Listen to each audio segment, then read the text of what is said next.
নমস্কার, নিউজ 18 বাংলার ডিজিটাল পেজে আপনাদেরকে স্বাগত। আপনাদের সঙ্গে রয়েছি আমি আবির। আর একটা গুরুত্বপূর্ণ খবর মনে হলো আমার আপনার প্রত্যেক দিনকার যাতায়াতের পথে কাজে লেগে যেতে পারে। আহ, সেরকম একটা খবর আপনাদেরকে জানিয়ে রাখি।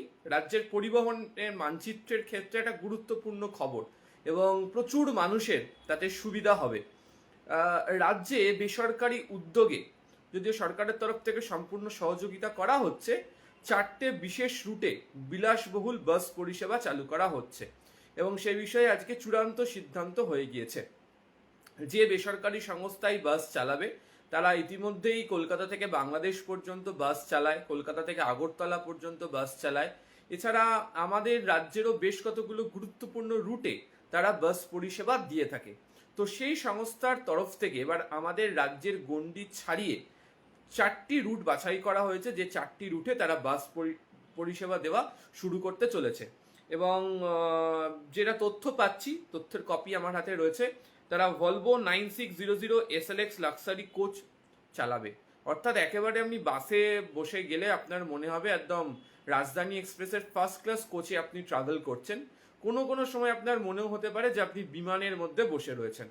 যদিও আমার আপনার অনেকেরই এখন নজর পড়ে, বিশেষত ধর্মতলা বা করুণাময়ী বাস স্ট্যান্ড থেকে যে সমস্ত আধুনিক মানের বাস, ভলভো বাসগুলি চলাচল করে, সেগুলোর আরামপ্রিয়তা এতটাই বেশি যে অনেকেই মনে করছেন যে এই বাসে বসে যাতায়াত করাই যায়। তো এই রুট বলছে যে কলকাতা থেকে দিল্লি, কলকাতা থেকে বেঙ্গালুরু, কলকাতা থেকে পুরী এবং কলকাতা থেকে চেন্নাই, এই 4টে রুটে বাসের পরিষেবা চালু করা হচ্ছে। এবং 9600 SLX লাক্সারি কোচ সার্ভিস, যেটা মূলত এখনো পর্যন্ত পরিকল্পনা নেওয়া হয়েছে যে সেই করুণাময়ী থেকে চলাচল করবে। এবং তারা বলছেন যে সাধারণ যাত্রীদের আয়ত্তের মধ্যে যাতে থাকে ভাড়া, সেটাকে তারা দেখে নেবেন। প্রথমত হচ্ছে যে এই যে রুটগুলোর কথা আমরা আপনাকে বললাম, যে পুরী বাঙালির অন্যতম প্রিয় ডেস্টিনেশন এবং সামনেই রথযাত্রা এবং রথের উৎসব চলবে, সোজা রথ উল্টো রথ চলবে। ট্রেনের টিকিট পাওয়াটা প্রচণ্ড দুষ্কর। যে কতকগুলি বাস চলাচল করে সেগুলোতেও টিকিট পাওয়াটা দুষ্কর। সড়ক পথে অনেকেই যেতে চাইবেন না, এড়িয়ে যাবেন। এক তো হচ্ছে খরচা, দ্বিতীয়ত হচ্ছে অনেকটা দূর পর্যন্ত গিয়ে তাদের হয়তো আটকে যেতে হবে।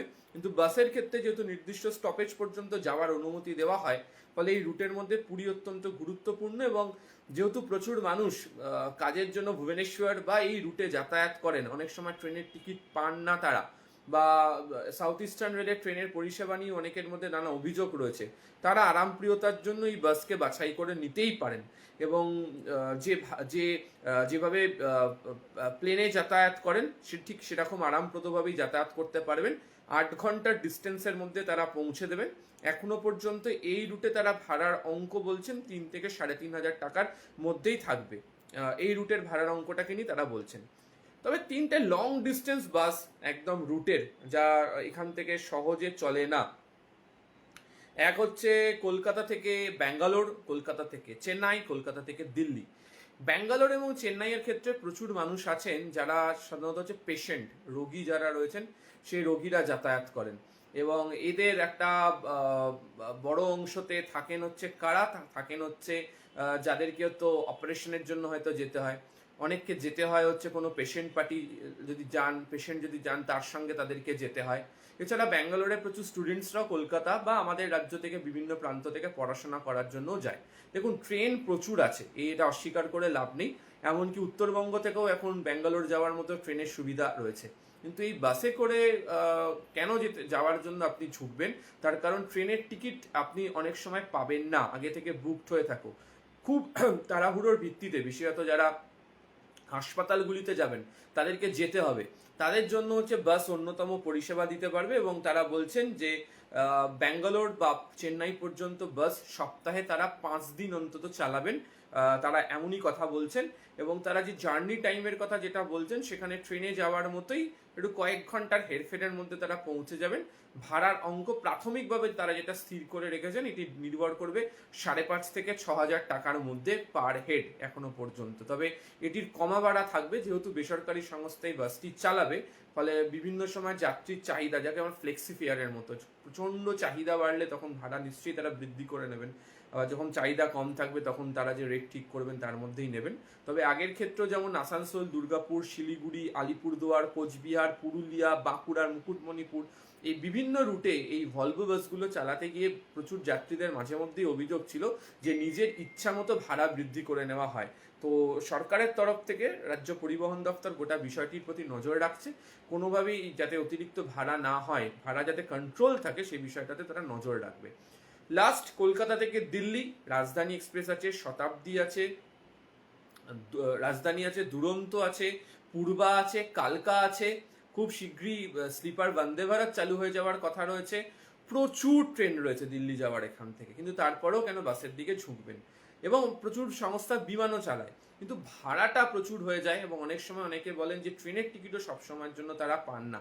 তো এখনো পর্যন্ত কলকাতা থেকে 3 দিন মোটামুটি নির্ধারিত হচ্ছে যে কলকাতা থেকে এই বাস তারা চালাবেন, এবং এই বাস চালানোর জন্য তারা ইতিমধ্যে রাজ্য সরকারের সঙ্গে কথা বলে তারা রুটও ঠিক করে ফেলেছেন বাকি রাজ্যগুলোর সঙ্গেও। এক্ষেত্রেও ভাড়ার অঙ্ক 5 থেকে 6 হাজার টাকার মধ্যেই থাকবে। সম্পূর্ণ এসি, অত্যন্ত আরামপ্রদ বাস, খাবারের সুবিধা তার মধ্যে দেওয়া হবে এবং বেশ কতগুলো স্টপেজ যেখানেও আপনি রেস্ট রুম ব্যবহার করার সুযোগ পাবেন। এছাড়া বাসের মধ্যে ওয়াশরুম থাকছে বলে এখনো পর্যন্ত জানা গেছে। ফলে যারা ট্রেনে বা বিমানে যেতে পারবেন না তাদের হাতে এখন অপশন রইল, তারা বাসে যেতে পারবেন। শ্যামলী পরিবহনের তরফ থেকে বাস চালানো হবে। এখনো পর্যন্ত যে যে লক্ষ্যমাত্রা নেওয়া হয়েছে তাতে রথযাত্রার আগেই তাদের তরফ থেকে এই নতুন বাস পরিষেবাগুলো তারা চালু করে দেবেন, এবং তাদের কাছে ইতিমধ্যেই এই নতুন ভলভো বাস, আধুনিক ভলভো বাস তাদের কাছে চলে এসছে। ফলে যে সমস্ত মানুষ ট্রেনের টিকিট না পেয়ে চিন্তায় পড়েন, অতিরিক্ত টাকা দিয়ে বিমানে যেতে পারেন না, তারা নিশ্চিন্তে থাকুন, তারা বাজেট ফ্রেন্ডলিভাবে এই রুটে বাসে করে যাতায়াত করতে পারবেন এবং অত্যন্ত আরামপ্রদভাবে আপনারা ব্যবহার করতে পারবেন। আর অন্যান্য আপডেটের জন্য নজর রাখুন নিউজ 18 বাংলা ডিজিটাল পেজ। আপাতত ধন্যবাদ।